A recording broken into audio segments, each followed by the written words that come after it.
Per the FDA, medical devices when packaged are classified as either Class I, Class II, or Class III.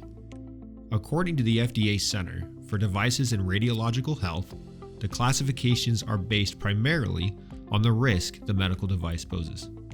Per the FDA, Class I medical devices are generally deemed low risk, while Class III devices are deemed the highest risk. At SpecialTeam, the type of gowning used in the packaging process is dependent upon the product's classification. For SpecialTeam, our gowning processes consist of the following steps. 1. Tacky mats are used for removing any contaminants that are on the soles of the shoes. Once the soles of the shoes have gone past the tacky mats, they are placed into booties to cover the shoes. 2. After the feet are covered, a face mask is worn to reduce the risk of transmitting any germs onto the product or workstations. If the worker has any facial hair, a secondary cover is worn to prevent hair from contaminating the product or work area.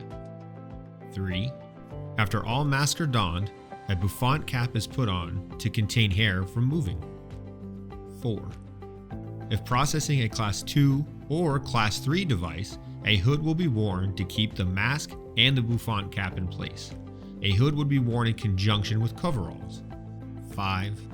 Coveralls are specifically worn in situations where processing and packaging Class II and Class III devices. The coveralls completely cover the person from head to toe. 6. For situations where a hood and cover are not necessary, but Class II and Class III devices are being processed and handled, the user will don a frock to cover their clothing to prevent the transfer of contaminants to the product. 7. Lastly, before entering a cleanroom setting, the user will put on latex-free gloves. Latex-free gloves are used to avoid any allergic reactions that may occur if a patient has a latex allergy. For more information, please contact SpecialTeam.